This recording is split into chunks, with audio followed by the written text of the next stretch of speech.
চোরাই চোর কোন দলের হতে পারে না মাননীয় স্পিকার। অপরাধী তো অপরাধী। সুপ্রিম লিডার মারা গিয়েছে, তখন আমরা শোক বার্তা দেওয়ার ক্ষেত্রে আমরা মনে হয় একটু কার্পণ্য করেছি। মাননীয় সদস্য জনাব আতিকুর রহমান মুজাহিদ। জনাব আতিকুর রহমান মুজাহিদ, আপনার সময় 5 মিনিট। ধন্যবাদ আপনাকে। বিসমিল্লাহির রহমানির রহিম। মাননীয় স্পিকার, আপনাকে অসংখ্য ধন্যবাদ। আমি চিন্তা করলাম সংসদ অনেক বেশি সিরিয়াস হয়েছে, তাই একটু 1887 সালের বিখ্যাত রম্য লেখক আমাদের হরপ্রসাদ শাস্ত্রীর তৈল প্রবন্ধ থেকেই শুরু করি। উনি বলেছিলেন, বাস্তবিকই তৈল সর্বশক্তিমান। যে সর্বশক্তিমান তৈল ব্যবহারে মানে ম্যানেজমেন্টে মজুদে করিতে জানে সেই সর্বশক্তিমান। মাননীয় স্পিকার, আজকে তৈলের এমন একটা সমস্যা দেখা দিয়েছে, এই ম্যানেজমেন্ট ঘাটতিটার কারণে এই পৃথিবীতে সমস্যা হয়। এই জন্য পলিটিশিয়ানদেরকে বলা হয় দ্য আর্ট অফ ম্যানেজমেন্ট করে কিভাবে পিপলসকে ম্যানেজমেন্ট করে পলিটিক্স করা হয়। আমি মুদ্রা দুইটা সমস্যার কথা বলবো সংকটের, এরপরে সমাধানের ব্যাপারে যদি সুযোগ থাকে বলবো। মাননীয় স্পিকার, আমাদের দুইটা সংকট ঘটেছে এই সংকটের মধ্যে। এক নম্বর হচ্ছে আমরা ইন্টারন্যাশনালি ডিপ্লোমেসিতে ফেল করেছি। কিভাবে ফেল করেছি আমি আপনাকে একটু বলি। আপনারা এই যখন ইরান যুদ্ধটা শুরু হলো, আমরা যখন বিগিনিংয়ে যে স্টেটমেন্টটা দিয়েছি, এটা আমাদের সাংবিধানিক যে অন্য অন্য রাষ্ট্রের ব্যাপারে আমাদের আচরণ এবং ব্যালেন্স ট্রিটমেন্ট করার ব্যাপারে যেটা ছিল, সেটা কমপ্লিটলি ইমব্যালেন্স একটা স্টেটমেন্ট হয়েছে, নাম্বার 1। 2 নম্বর, যারা আন্তর্জাতিক সম্পর্কে মিনিমাম পড়াশোনা করে তাদের একটা রিয়ালিজম থিওরি নামে একটা থিওরি আছে।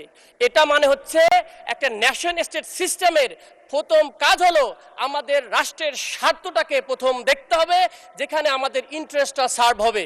আমরা গ্লোবাল চেঞ্জিং অর্ডারের ক্ষেত্রে কোনোভাবে কোনো একক দেশের উপর ডিপেন্ডেন্সি হতে পারি না। মাননীয় স্পিকার, আমাদেরকে যেটা হবে আমাদের রাষ্ট্রের স্বার্থের জন্য অন্য অন্য এলাইরাও যারা দেখা যাচ্ছে তাদের স্বার্থের জন্য বিভিন্নভাবে তাদের ইন্টারেস্ট সার্ভ করেছে, কিন্তু আমরা একটা ইমব্যালেন্স স্টেটমেন্ট দিয়েছি। শুধু তাই নয়, আমরা দেখেছি বিভিন্ন বিদেশি বড় বড় পত্রিকাতে তারা আমাদের ব্যাপারে সম্পাদকীয় করেছে যে বাংলাদেশ, বিশেষ করে মিডল ইস্ট মনিটরের আমি দেখলাম, সেখানে বলা হয়েছে বাংলাদেশ এই যুদ্ধের ব্যাপারে ব্যাংরাপসি অফ ফরেন পলিসি যে আমরা অ্যাপ্রোচটা নিয়েছি সেটা কমপ্লিটলি ব্যাংরাপসি রূপায়ণ করেছে। মাননীয় স্পিকার, কারণটা হলো হরমুজ প্রণালী দিয়ে শুধুমাত্র তেল আর এলএনজি নয়, আমাদের অনেক ফুড প্রোডাক্টসও চলে আসে। মাননীয় স্পিকার, সুতরাং কোনো জায়গায় যদি ডিপ্লোমেসিতে আমরা হেরে যাই তাহলে আমাদের অনেক কিছু ক্ষতিগ্রস্ত হবে, রাষ্ট্র হিসেবে আমরা ক্ষতিগ্রস্ত হয়েছি।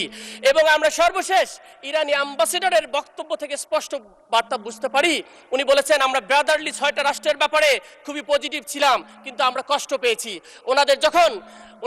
ওনার মেইন ব্যক্তি সুপ্রিম লিডার মারা গিয়েছে, তখন আমরা শোক বার্তা দেওয়ার ক্ষেত্রে আমরা মনে হয় একটু কার্পণ্য করেছি।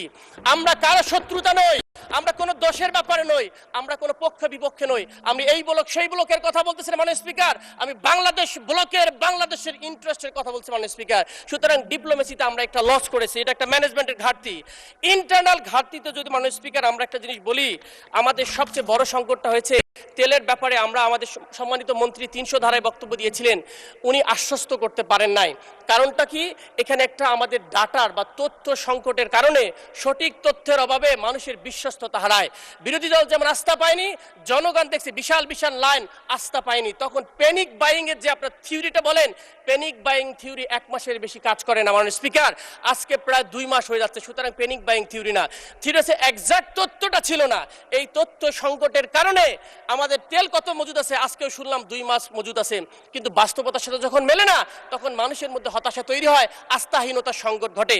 যদি বলি এখানে সলিউশন কি, সলিউশনটা ছিল এইরকম ন্যাশনাল একটা ক্রাইসিস কমিটি সরকারি দল বিরোধী দল হওয়ার দরকার ছিল, এবং তারা যৌথভাবে এই জিনিসটাকে ইনভেস্টিগেশন করে এই তথ্যটাকে জাতির সামনে যদি প্রেস ব্রিফিং করতো 2 দল মিলে, তখন মানুষ বিশ্বাস করতো। যদি আমাদের ক্রাইসিসও থাকতো আমরা মেনে নিতাম যে ক্রাইসিসের সময় সবাই মিলে কিভাবে কাজ করতে পারেন স্পিকার। সুতরাং ইন্টারনাল ম্যানেজমেন্টে আমরা ফেল করেছি মাননীয় স্পিকার, এবং তার প্রমাণটা আমাদের মাননীয় প্রতিমন্ত্রী যে ব্যাখ্যা দিলেন, অমুক দলের অমুক জায়গায় তেল পাওয়া গেছে, আমার এলাকায় বিএনপি নেতার বাড়িতেও তেল পাওয়া গেছে, এটা কি কোনো আর্গুমেন্ট হলো মাননীয় স্পিকার? এটা হাজার হাজার দেখাতে পারবো। সুতরাং চোর তো চোরাই, চোর কোনো দলের হতে পারে না মাননীয় স্পিকার, অপরাধী তো অপরাধী। কিন্তু সমস্যা হচ্ছে আমরা কি ম্যানেজমেন্টটা ঠিক করতে পেরেছি মাননীয় স্পিকার? চেইন অফ যে ওয়েলিং দেওয়ার সিস্টেম সেটা কি ওকে আছে? এইটার কারণে পণ্য পরিবহনের সমস্যা।